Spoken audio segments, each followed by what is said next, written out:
In this video, we will show you how to set up Soil Trigger Irrigation using the Link 4 soil moisture sensor and the iGrow 1400 controller. You would need a soil sensor installed on any of the 5 analog inputs, and you would need the soil sensor mapped to the designated analog input you're using in the Setup Input section of the controller's programming. And let's go ahead and do that real fast and do a quick little demonstration. Open the controller.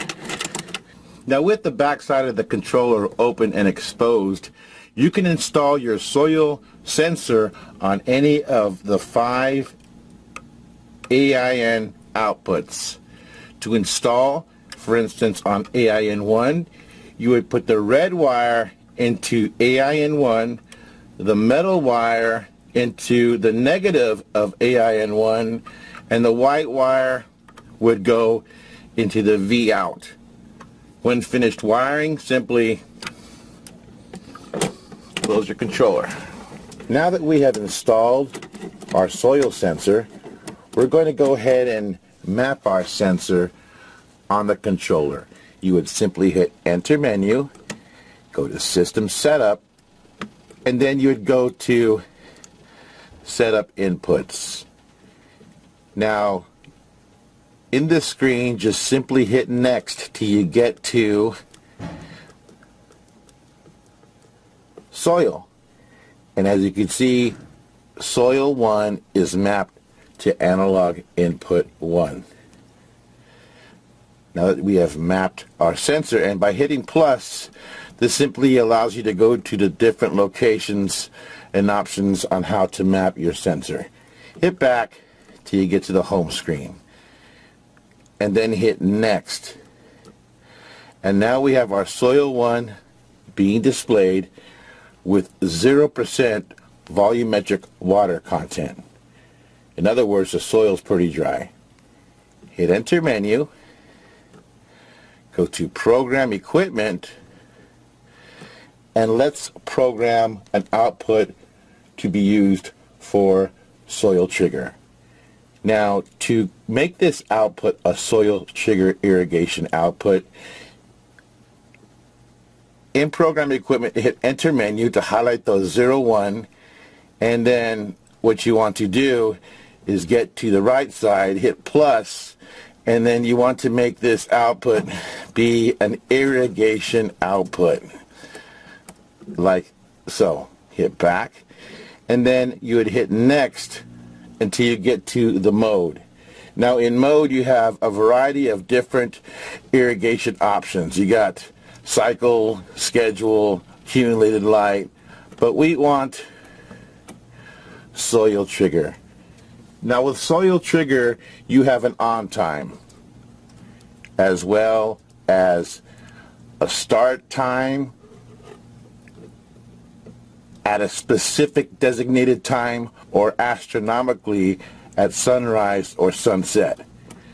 And for our example, we're going to have our start time at 5 a.m., our end time at 5 p.m. And as you noticed earlier, our on time is only at 1 second for demonstration purposes.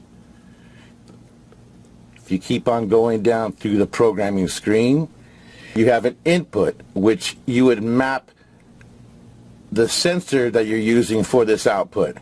And as you can see, it's already mapped to Soil 1, but you can map it to the different soil sensors if you in fact have them installed. Now, the threshold is the volumetric water content that you want your soil to be at. Right now it's at 12%. We know the soil is at 0. For demonstration purposes, we'll make it at 3%. Now, you have also an off time. If you leave the off time at 0 and 1 second as the on time, this output will stay on constant until it meets the threshold. If you want to do a cycle until it meets the threshold, all you have to do is put a value in the off time, and now this output will cycle until it meets the threshold. Once you have finished programming, simply hit back to get to the home screen.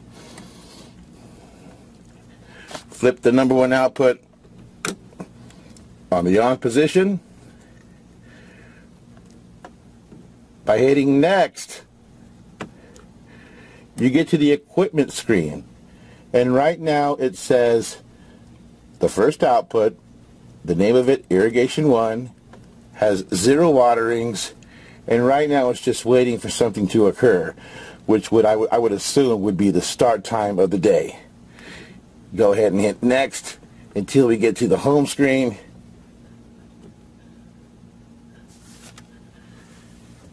And as you can see, our irrigation is in fact engaging, trying to meet the 3.0% volumetric water content threshold. And it's going to continue to cycle on and off until it meets that threshold. But once the irrigation percentage increases and meets that 3.0, the irrigation will in fact stop until the level gets below the threshold once more. And that's our video in setting up Soil Trigger Irrigation with the iGrow 1400 controller.